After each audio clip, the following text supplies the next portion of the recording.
This is an interview with Mr. Huntsman, who has much knowledge of the development of this area. Okay.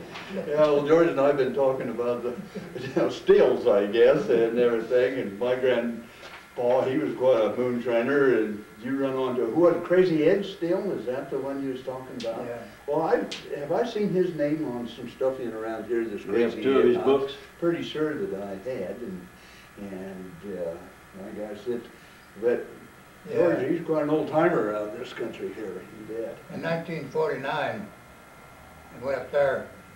My brother'd been running cows out there, and Dan Marone decided to want a water well. Mm-hmm. So Buck got me, and we went out there, and we sunk a 4x4 shaft, 48 feet deep. But anyway, that old, what's left of the old Chevy truck out there, we used for a hoist.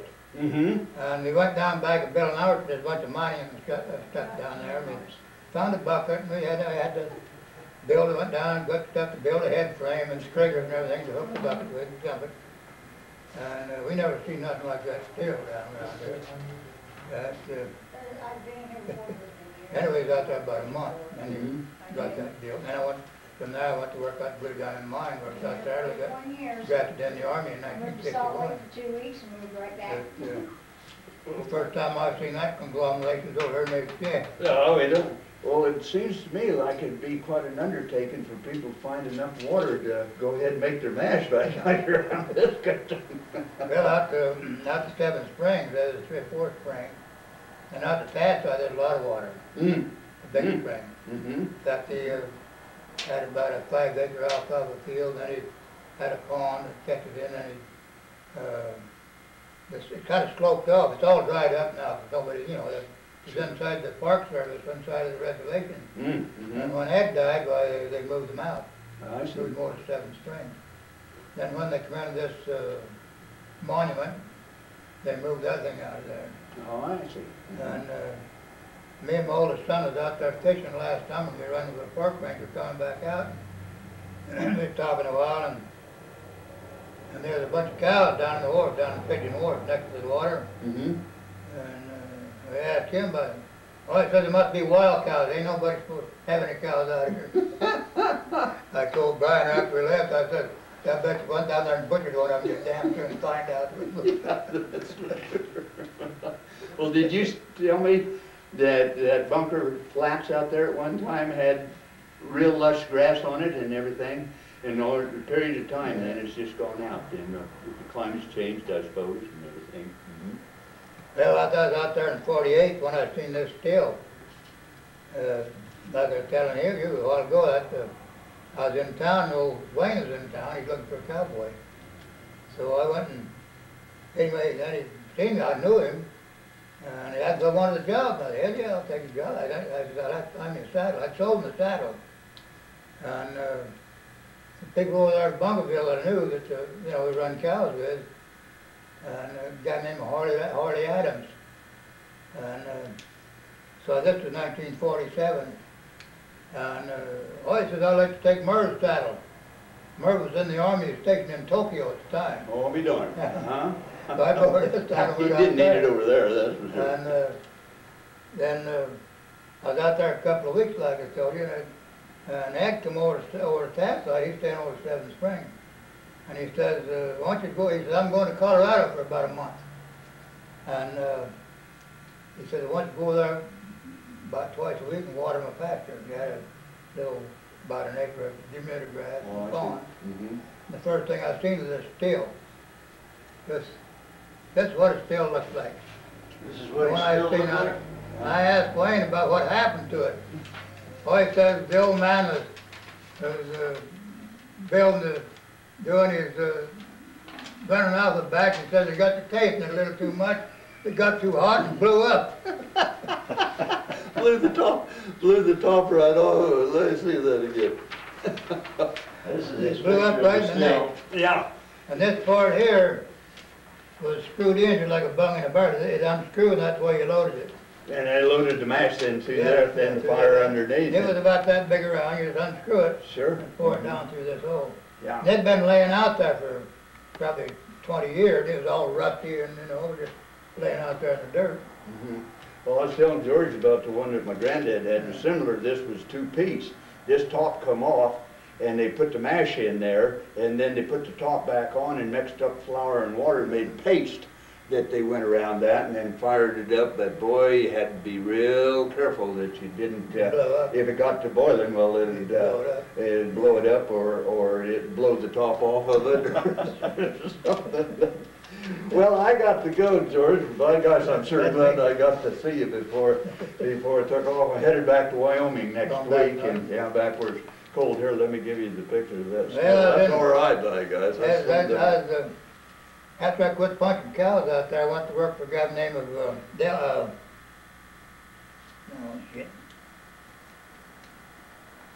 Oh, hell, I can't even say your name. Well, I probably wouldn't know him anyhow, by guys. Go ahead. He died a few years back, but anyway, he had a Rio 21 truck, and I'd quit out there, and I was back downtown, and I got another half brother living here in town, and I was up to his ranch up there at that golf course, underneath that golf course down there. And he come up there, and he had a Lang trailer upside down on the bed of the truck, on the frame of the truck welder. And no, he sold a 21, and got this 25. I'd worked for him before, and he had a 21. In fact, we ought to, when I went fishing up at Maggot Lake, he called up Jewel down on the Bandini and asked him how much for carp fish. Well, he misunderstood him over the phone. Anyway, we went and borrowed a boat from a guy down there that was Overton, and a guy named Matt Jarvis. In fact, that worked for him down there too. We went up trying to get lakes, and stopped the Indian reservation, hired a couple of Indians. We took some net wire up there and put the pitchfork. We went up them trying to get lakes, and we around that mud up there a ways. We caught 3.5 tons of carp fish. Oh my God! We run that wire out and move them fish in and throw them in this boat with a pitchfork. Drag the boat up on the bank of the truck, tip it over. Then they'd have one Indian up there pitchforking the fish into the truck, and then they'd take that boat back out. Crazy. And when we got home, his wife wouldn't let us in the house. Oh, I bet thing on. We had to strip off bare naked, take a bath outside of the hose, and then went in the house and took a bath in the tub. By that time, it was about 2 o'clock in the morning. Yeah, I see. Yeah. And Del Potter was his name. He was his son is a judge in Las Vegas, or was for a long time. I see. Anyway, we headed for Los Angeles. We was counting our money all the way down there. We got down there on the Washington Rendering Company on Bandini. And that old boy come out and rubbing his hands. His son took us down to the Cowboy Cafe down at the Union Stockyard. Bought her breakfast for us. When we got back, he had the truck all washed down, the canvas all rolled up. He handed old Potter a check for $21.15. King's fortune. You ever heard anybody come undue? Oh, I'll bet so. He was a damn mad he wouldn't even stop in Victorville. Then you could peddle cement around town, around Vegas. And I had about 10 ton sack cement peddled. We come clear back to Logan to Overton. The next day he sent me back to Victorville and I got that 10 ton Oh cement. my gosh, holy, right? Yeah. Let's get together this fall and shoot the bull some more. I'd love to hear some more of your stories, right, guys? Okay? Good meeting you, my God. No, absolutely not. Philo knew Bill Garrett. I knew Bill You Garrett. knew Bill Garrett? Hell yeah, I knew Bill Garrett. I knew Art Coleman. Well, tell us some of the stories about the Gold Butte area while you're on that. Well, I only worked out there. I worked for Dan Roan out there for about a month. And when Brian, you know Brian, Yeah, oh yeah. when he was about 16 or 18 months old, he was born as a cleft palate. And we made an appointment and took him up to Primary Children's Hospital in Salt Lake City. And they put a plastic roof in his mouth. when he was about, I don't know, 16, 18 months in 55. But anyway, we were staying down to my wife's uncle's place in Provo. Name is Reed Lowe. Anyway, I've been there, he's been there for about a week. Getting back to a couple of more days, we got him out and left. Anyway, I got a phone call from a guy named Vic Laney. And asked me if I wanted a job. And I said, hell yeah, I wanted a job, you know. Well, he says, when you back, come on out to Walker Copper. Well, Walker Copper is on, have you been out there? No, Brian didn't show me that. He was gonna, and we didn't get there. Huh? Brian didn't show me that. He was gonna, but he didn't get me there. Well, Walker Copper is on beyond Gold Butte, about 10 or 15 miles, a big high mountain down there, a lot of copper. And so when I went out there, I've been about a week, and then 3 guys quit. I told you about that. Yeah. Anyway, I moved my wife out there and moved Brian out there in that same cabin. And come to town we leave out there Saturday evening, come to town. I stopped at Bill North, see if they wanted anything in town, and then I'll stop on the way back. Usually what they wanted was, you know, once in a while a case of beer or a fifth of whiskey or something. We'd always stop there, both ways. And we worked out there all summer. And finally they hauled 3 or 4 loads into McGill, 10-wheeler, a guy named George Hunter out of a dump truck out of Las Vegas. And he'd haul it into McGill. Now that was from the Walker Copper. The dump truck load was from Walker Copper, not from the Gold Butte. No, it was the copper. Yeah. Copper ore. Took it to McGill, the smelter. Yep. But anyway, it didn't pay off. I wasn't rich enough, there wasn't enough of it. And he kept me on the payroll for about a month after that. And even after I was working for Hawley's Garage, I went to work there in '68. This is about 1970. I got a call from him again that he wanted to go out to Oatman, Arizona, look at some gold mines. And anyway, I said, yeah, you want me to meet me down at the stand? And I said, okay, I'll meet you down there. Just on a step side. So I called my brother. He was living down on Cary Avenue, Cary Boulevard down there, and he was working out the flats. And I called his bunk and I said, hey, I'm going to meet, I keep wanting to say Carpenter, he worked at the Key West. You worked at the Key West too, didn't you? Yeah, I worked Key West mine too.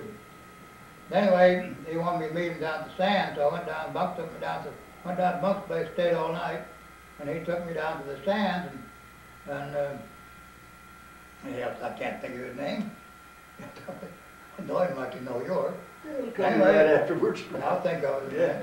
Anyway, we went down to Oatman, Arizona, and monkeyed around. They had a big gunfight in the street down there every day. It was on Highway 66, kind of a tourist attraction down there. And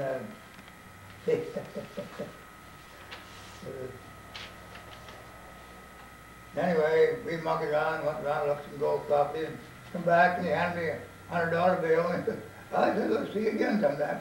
That's the last I ever seen of him. But well, George, tell us a little when he bit was about coming out, the last trip I walked, he had an AC-20 crawler, a big old Alice Chalmers with a 6-cylinder diesel in it, and I ran into quite a bit out there. Anyway, I walked up and Gold Butte into Whitney Pockets. And they loaded on a truck there. They went about 100 yards with the rear end split and broken in half. So they walked it on into Riverside. But the last trip out, I asked him, I said, I'm kind of curious. Wayne Snyder was his name. He was a contractor out of Atlanta. And I said, hey Wayne, I'm a little curious about something. I said, why'd you hire me? Well, he said, you and your brother was blackballed off that job when they first come out. And he said, I just wanted to see what kind of guy you was. Well, why don't we ask you some questions here, a little bit about your parents and when did they come to the valley? You were born in Bunkerville, weren't you? There used to be a house sitting right here. Was that On the building, corner? that's on the corner? I Later- was born in that house right there. Oh, you were born here in Mesquite, Yeah, that house sat right around the corner. and that later belonged to Elmer Hughes. No, it belonged to, Elmer Hughes was across the street. Oh, okay. And, Esmond, Esmond Hughes, Esmond. this was the last one that lived there. okay. And what did your parents do for a living? What'd your parents do for a living, George? Huh? What did your parents do for a living? My parents? Yeah. Well, he was a farmer. He took up Meadowland Farms in 1930, picked it up with back taxes. And before that, when I was born, he owned a sawmill up in Vine Valley Mountain. And he moved it from there to Mount Charleston. And Brother Bump said one time he left there at Mount Charleston with a load of lumber and 4 head of horses. He said he traveled all day and he back and could still see the lights of Las Vegas. He'd bring the lumber up here. And then he moved his sawmill up here in Hancock. And I hiked up in there about 20, 30 years ago, and the old boiler is still up there. And there was water there for his steam engine to run the mill. And a big timber up on the hill that sliding down off the mountain. And then after that he stopped. I don't remember, I think he sold it to a Burgess anyway. And he took up this that farm down here. He sold in 1945. And they had a place over here on the end of the street next to Hughes'. In fact, they had an old mowing machine out there, and I was playing around with them. Mowing machine, I cut that finger off there. Oh, down yeah. here. I remember that. Now tell us a little history. But on anyway, Huh? right after Prohibition, my Uncle Jim Huntsman came up from Los Angeles, and he had 2 gallons of wine. And he gave me some, made me sick, and made my dad sick. He got half the town drunk. And I think the name of Orville Labatt was bishop that time. I think he went home with that, got a cough to one side. Don't know what happened when he got home. But that's right after Prohibition. The blacksmithing tools you brought in, donated to the museum. Where did he use those? What? Where did he use the blacksmithing tools? Just Oh, down at the ranch? yeah. Down at the ranch. He didn't have a... Well, he had a little shop here in Mesquite too before he moved down there. And down there, I don't remember just, I think I was, maybe 9, 10 years old when they sold this place over here. And then they bought another place over in Bunkerville, another house, and my mother came back and forth there. Now, what was that? I heard you put something hot down your brother's deck. Let's hear about that. Huh? You put something hot down your Oh, brother's yeah. I had it my private playground across the ditch in the old house. It was all blow sand. And just right out of the river. And I down there had a little large bucket, a 5-pound large bucket full of sand. And remember this old tractor sitting down here at the farm hall down there at Jansen? On Riverside? Yeah, my dad had bought that to my name of Elmer Bowman. And it was in the house. They lived right next to me where the new house is. That's where he had his machine shed. Anyway, John was out there in the dirt and stand. He was sitting on a box and he had the side panels up. I think he was tightening up the rods in that on the old engine. And I had this large bucket and I climbed up on the drawbar and then I got up on the axle and I leaned out to the tire and he was leaning over like that and he was hotter than a firecracker out in the middle of the summer, sweating. His collar was hanging out like that. And I reached down and I poured that sand down the back of his neck. I had a crippled up leg then. My dad he made a brace in the blacksmith shop. He'd tie it to the anchored it to my heel and then pivot it. And it come up here and then there's a strap around my leg. And that iron come up my leg here. And I bailed off of that tractor and run just as hard as I could go. And the blacksmith shop was sitting here under a big tree, and right next to it is a granary. That granary was around here someplace. I think that granary was moving up there. Anyway, then just around that was a plank about the big bridge timber across the irrigation ditch. And my mother was coming across that ditch, and I grabbed her by the leg. Just about that time, John grabbed me by the arm. They had a willer about that big around. he liked to wore it out on me. And I didn't dare bawl, and I damn sure didn't dare laugh. Up to the time he died, I'd ask him, I said, remember when I poured that sand down your neck? He said, yeah. He said, remember that licking I gave you? Well, tell us about the horse you had there in Bunkerville. You told me something about having a horse behind your place there in Bunkerville. Oh yeah, I always had a horse. In fact, I didn't walk till I was 3 years old. And to this day, my dad tied me on an old white work mare. And I'd take a hold of them brass knobs. To this day, I can see the old horses bobbing up and down. Just putting them to sleep just like you hit them. Tell us about some of the other stories. How about that Far West mine? You were working out there when a fella committed suicide, you told me at one time. What are some of the other stories about the Far West mine when you worked out there? In the Copper mine, wasn't it? that was well, yeah, Key West. Yeah, Key West, not Yeah. Far West, Key West. What we done out there, it'd been mined before. In fact, they shipped some of that ore. They shipped clear back to the Netherlands. They separated because it's kind of a complex ore. It was copper, cobalt, platinum, silver. I think there was a little gold in it, but not much. But what we done up there was we set up a leach plant, and they had 3 tanks, big tanks. Oh, there was maybe 10 feet across, and about 5 or 6 feet deep. And then the bottom, they had a false bottom with burlap down, and then they had a crusher and a string and everything. And we'd fill them full of ore, and then we had a pump and a big tank of sulfuric acid. And we'd mix that with water and pump it through these tanks, spray over the top, let it seep down through. Then it'd go over to another tank that was round, it was rotated. Then the jacket, we had a cement deal, about as long here at that wall there, and it's about that wide and about that deep. And that'd fill it, that'd settle it, then we'd shovel it out onto a bunch of other lumber and let it dry, and then sack it up and take it to Salt Lake, to the smeltery. That was just copper. And that's all we get out of it. But we worked up there, 6, 8 months.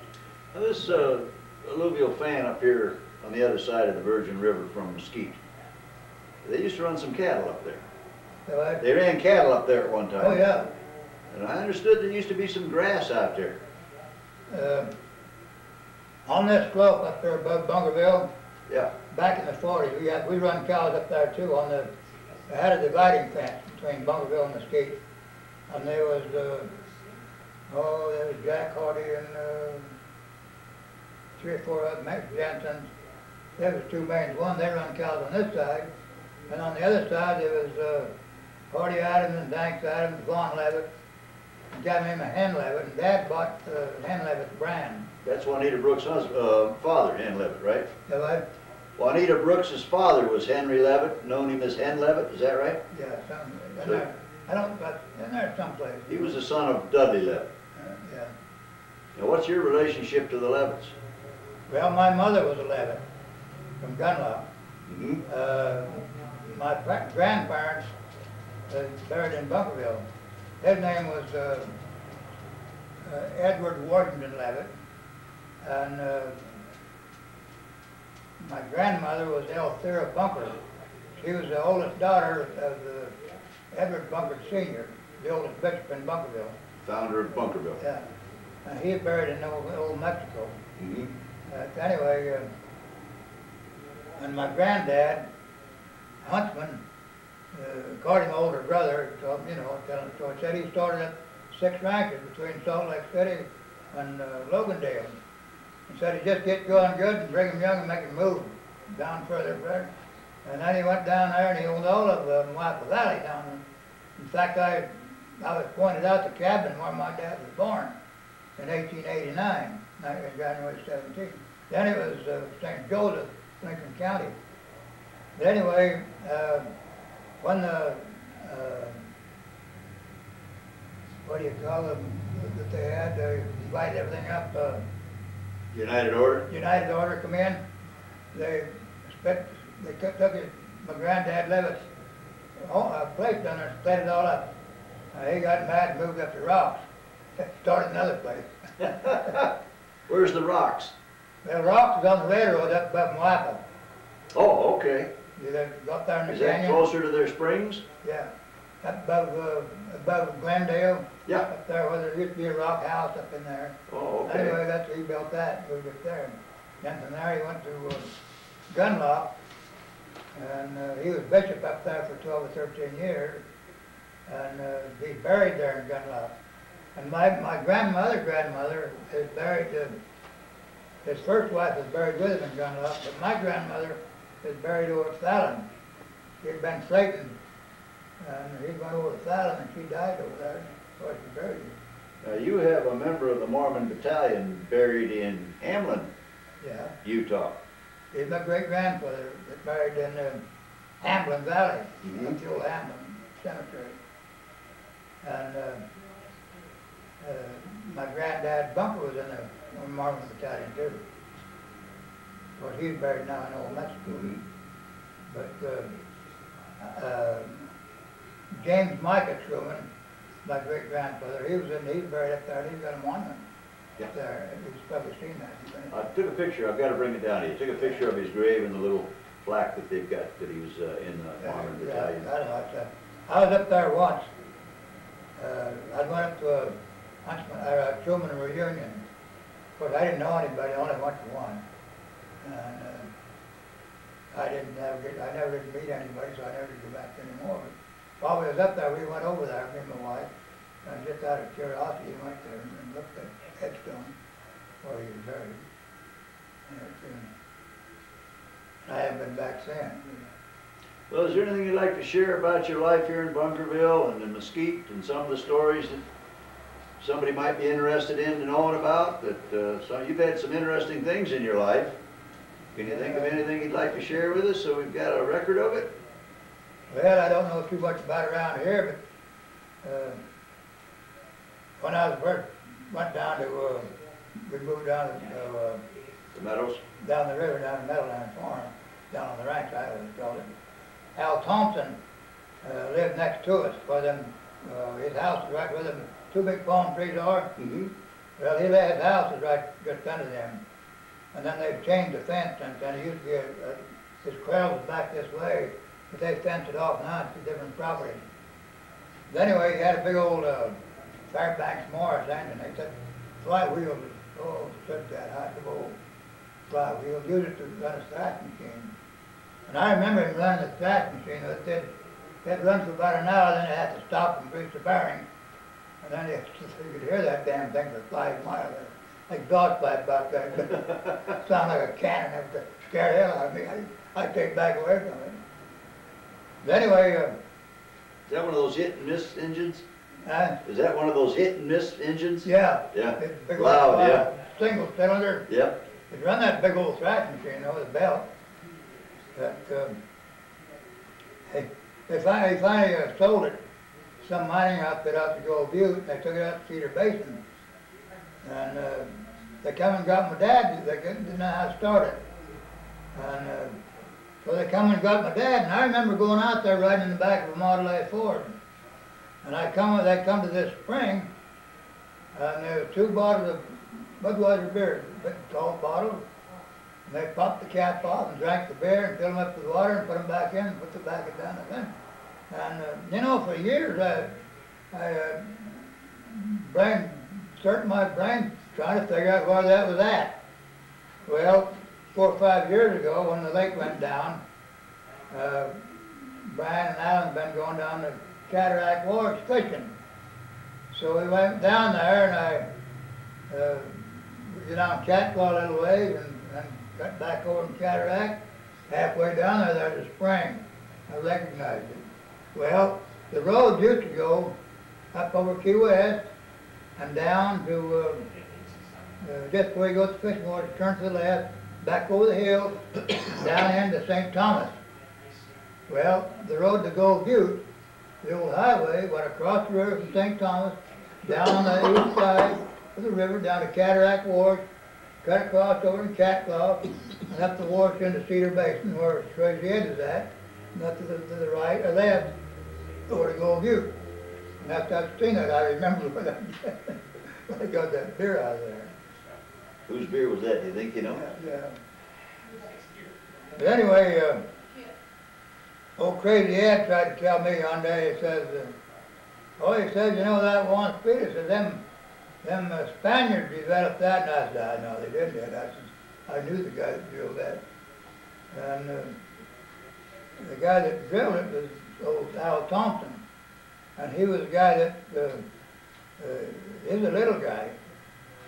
And anyway, Bunk told me some stories about it, said he up there. And anyway, how that come about, a guy named R.J. White owned Falcone. And a guy named J.D. Harris bought him out. And Wayne Yates bought J.D. Harris out later, when I was working, before I went to work out there. Anyway, J.D. Harris bought Falcone. R.J. White moved over and bought out Al Thompson. And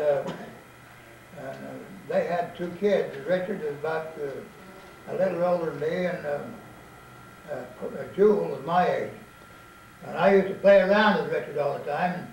In fact, they had a Mustang stud there, and we'd go up there and try to ride him. He wasn't very big. Anyway, he rode over with me once, and when I slid off, I come down on the hands and knees, and on a drill steel that holding the grain up in my mouth. And busted one of my front teeth. I wore that till it got him pulled. Big old chunk out of it. I got pictures of me smiling. But anyway, when old Al Thompson was a little guy, you know, he barely probably were, he was smaller than, now Bill was only about, smarter than me, but he was about heavier. But Al Thompson was, he wasn't much taller than Ruth Ann. He was kind of a husky little guy. And he'd used his desert entry on that farm. And a guy named Roy Wade in Bunkerville had a store and a little glass pump in front. He made the best damned ice cream you ever eat. Made it himself. Anyway, he got together with Al Thompson. And Al Thompson was a self-made geologist. I'll tell you some stories about that when I get there. But anyway, they got together and Roy Wade took up this desert entry that Juanita Springs, 160 acres. And Al, like I said, was a self-made geologist. He ran a tunnel up there, that big, what they call the nickel tunnel up to Key West. And he ran a lot of tunnels around in the Key West mine itself. Anyway, he went up there and he ran a little tunnel back in there above here at that wall. It's that far, but he only weighed wide enough for an iron tire wheelbarrow. And he'd run a tube of 12s in there to run that wheelbarrow on. And I'd have to stoop down like that to get in there, to walk in there. He'd stand up straight, you know, wheeling that wheelbarrow. This tunnel's only about like this. They're rounded, just kind of. So he's a little guy. Just like a gopher. Yeah. And I'd been up there on a horse a time or two when he was working there. And to get in there then, you had to go to Riverside and up over the hill, back towards Key West mine and back down go around to Key West to take a big wash and cut back and get that. And is that up by the Wiregrass Ranch and up that way to get over there? And then get down and back into the, you know, they never built that road from Riverside? well, there was a road down there, it used to be down to Palm Gardens, but it's followed the old irrigation ditch. The irrigation ditch was clear down there. But they later in 1940, it had to have been, it was after we had sold out, they built that road from our old ranch down across and around, because before that it went down St. Thomas and back. Now, they had some alfalfa out at Juanita Springs at one time, Brian told me. Well, I didn't see any alfalfa. No? But what I was going to say, my brother Bumpus rode up there on a horse, and he's standing there talking to, you know, rode up there, and about that time, Al Thompson come walking out of this tunnel, and he says, He says, I run into a hole back in there. He said, I dropped a stick of dynamite down in there. And said they sat there a little while, and that dynamite went off. Sat there pretty quick. Here come them tubers was floating out. And old Al Thomas threw his hat on the iron, jumped up and got it. Said, that's enough water to roll Al Thompson. But anyway, he was quite an horticulturist. And that all them hills around there, he terraced it with grapevines. There's grapevines down in where the road goes now, all down that gravel ward. He had a lemon tree where that little cement, or that tin building is at, is still there. And just beyond that, he built a two-story house. It burned down after he died, vandals, I guess. And he had a apricot orchard, some peach trees, and all kinds of trees. And he had his garden on the other side. Now that flat. Down there where them bigger trees are at, where you can drive in down below the hill. Well, yeah, where them big palm trees are now, down below the hill. Yep. Down that gravel ward. They're on the inside of that fence. It's all grapevines. Oh. Every place they found a place, it's plant a vine. And all the way, he'd haul them down to town. And it wasn't 2 years after he died that everything went to hell, nobody took care of it. And later, why, a guy by the name of Deloy Abbott and Royal Levitt had a cat. Royal had a cat, and they went up there, and they was gonna dig a ditch from Juanita Spring down to Palm Gardens. You know what Palm Gardens is down there? Mm-hmm. That big flat down below the ranch. Yeah. Anyway, you see part of the ditch now if you look real close. Then the water was running down the gorge, maybe a quarter of a mile, and then it's sinking the gravel. And the old Al Thompson developed all that water. And they went up there and were going to develop more. They went up there digging around that cat, and they lost about half the water. So they don't have that flow anymore after they got messing with that spring, yeah. They never had no water. Anyway, Buck used to go up there and visit with him quite a bit. I'd go up there, ride a horse up there and visit with him. And between him telling me and telling Buck stories, why, he said, you can't get lost. He said, one time I was prospecting down through the Colorado River and down the Grand Canyon. They got down to St. Thomas, there's a letter down there waiting for me. He said one time when he was younger, he was prospecting down in old Mexico.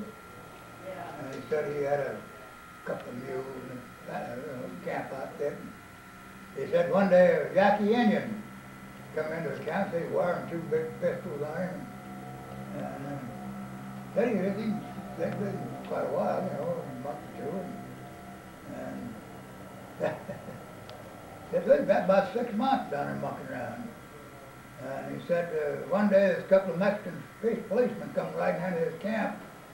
And he said, about the time that Yankee Indian come stepping out of the tent, he had a bedroll in his arms. And he said he looked up and seen them 2 policemen, 2 Mexican policemen. He dropped them to that bedroll, and he said before that bedroll hit the ground, he killed both of them. He said it didn't take him damn long to get out of Mexico.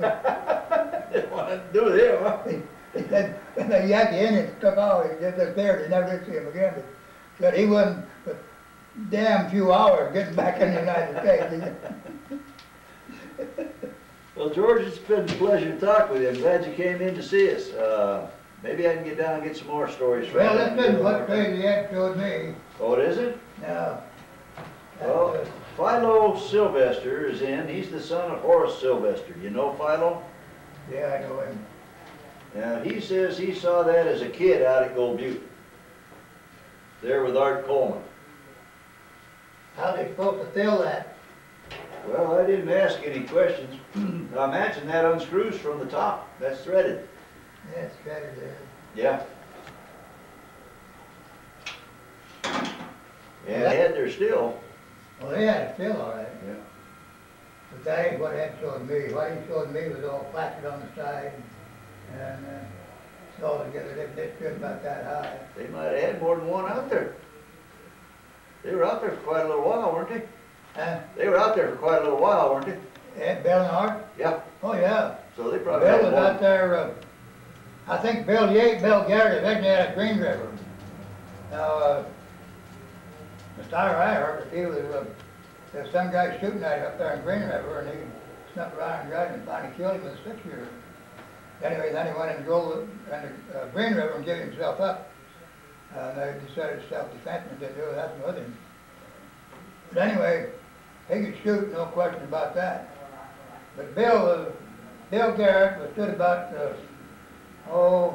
5'7", about 5'5". And he was big around, and, he got quite heavy. And he wore about a number 6 shoe. I seen him barefoot, and hell, his feet wasn't that long. And he had a 41 Colts. And when he was out there drilling that well, we get down there and visit him. And one evening he was down there, and he had it hanging on a chair, and I was kind of curious, And I said, "Hey, Bill, how about shooting that?" He reached over and got it, and put the 6 bullet in it, and I threw a cord can out there about 30 feet as far as it would go, and I shot at it 6 times. I think I nicked it twice a little bit. And Bill sitting there in his chair, and he reloaded it, and he says, "Throw me out a can." And I threw it like that, and old Bill pulled up, and he hit it twice before it hit the ground. He hit it once, it kind of veered off to the right, shot it, hit it again, it went over the rock, and he just put the gun back in his scabbard. So there might be a past there that we just don't know about. Shooting Okay. Now, we got a picture here of Bill Garrett that we know now is not Bill Garrett. Huh? We got that picture that John Lear brought in of Bill Garrett that's not Bill Garrett. That isn't him. And it's I've seen that Perkins. picture. You said Perkins. And Tuffy, Ruth Tuffy said that it was Ed Garrett. That it is a Garrett, but not Bill Garrett. Because he knew Bill Garrett also. Yeah, that wasn't Bill Garrett in that picture. No, it's Ed Garrett. I've seen that picture, but I don't remember where.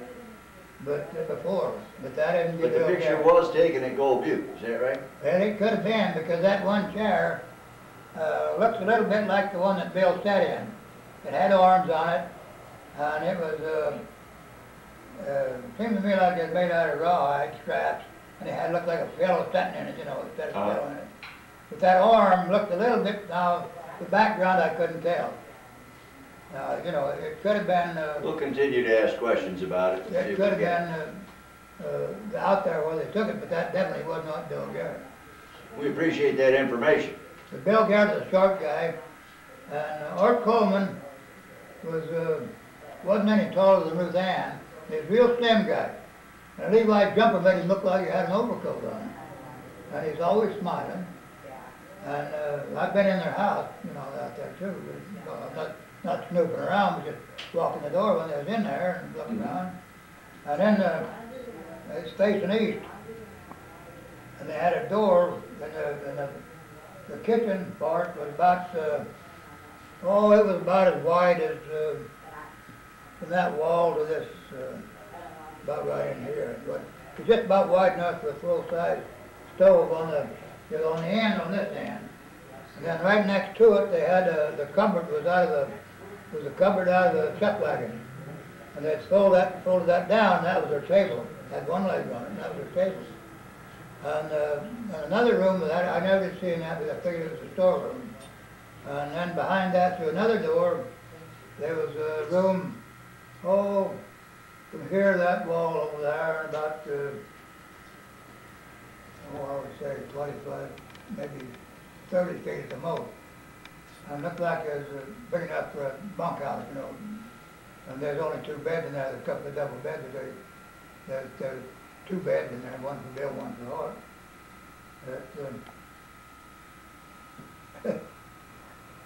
One time, one was drilling that well out there. Bill Moore was well acquainted with the McDonald's down in Overton. In fact, Walt Hardy married a McDonald down there.